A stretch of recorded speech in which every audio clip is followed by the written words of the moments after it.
Lake Wiley Baptist, Pastor Jonathan here. I'm with Mason Watts, and you may or may not know this, but at the end of our last fiscal year, the church was incredibly generous. You gave over and above to our year-end missions giving, and one of the things we were able to do was, alongside of the extra gifts we sent to our normal supported workers, we were able to give a special gift to you because you're planning a church. So Mason, tell us about the church that you're planning. Yeah, Lake Wiley, we're so thankful for your partnership in the gospel. We are planning Redeeming Grace Baptist Church in Indianland, South Carolina, hopefully in September, to reach that place with the gospel.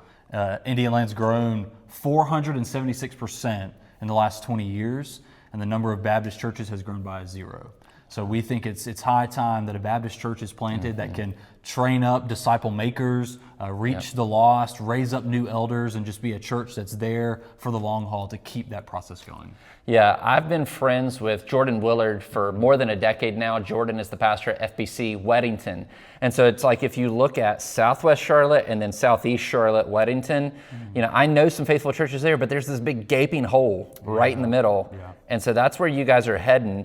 Tell the church about how this came to be, what God has been doing in your life, how He's been equipping and preparing you. Yeah, so my wife and I have thought for years that we would jump into pastoral ministry myself and go to a church. We thought to an established church. I grew up in churches that just frankly needed help. They needed somebody to come and love them and teach and pray for them. For the long haul. So that's what I thought I would do. I was like, okay, if I grew up in that, I can go do that myself and answer the call. But over time, we just realized God was doing other things in our lives. I spent some time overseas, thought about missions and all these things.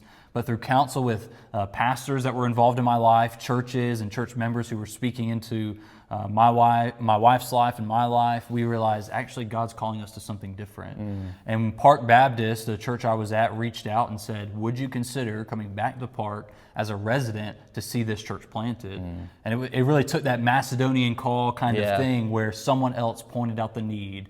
And our hearts started getting pulled that direction. We started seeing how God had prepared us, and then God just opened doors. And so we said, God's made the way, let's go. Praise God. Yeah. Now, you guys have built a core team. You've had a bunch of core team meetings, but now you're starting to actually have public meetings. Tell us about those. Yeah, that's right. So before becoming a church, we're having these worship nights in Indianland. These are public opportunities to invite the people we know, to have our core team together in something like a church service, to kind of start seeing what that will look like into the future.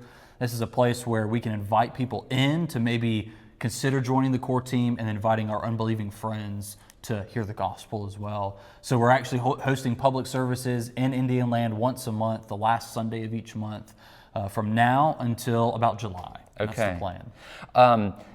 If some of our people want to go out there and worship with you guys, just show up, can they get that information on your website? What's the best way to get in touch with you? Yeah, the best. And we'll link it. Yeah, the best way right now is to go on Facebook. We have an event made there, so if Facebook's your thing, we have an event, and you can say you're going to that, see all the information there. Right. If you'd like to go to our website, shoot me an email or anything like that. Of course, you can do that as well. And we have worship night cards. If you think maybe you can't go, but you know a couple people in Indianland that you would encourage to go, we can get cards to you and you can invite them to join us. Awesome.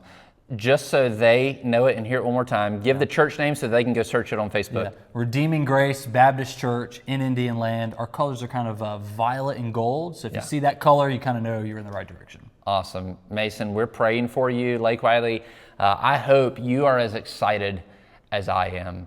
10 years ago when I came here, honestly, I did not know any other new and fresh work that was happening in this area. And in the past decade, through our involvement with Pillar, the Lord has just raised up pastors to go revitalize churches, pastors like Mason to go and plant churches, and we want to see more of that. So be praying. Our church is going to find even more ways to help them out financially, and we would love it if you had the opportunity to go to one of their worship weekends and just show up, be a warm presence, and worship with them, and then come back and tell us about all the great things God is doing. Mason, we'll be praying for you. Yeah, thank you. Yep.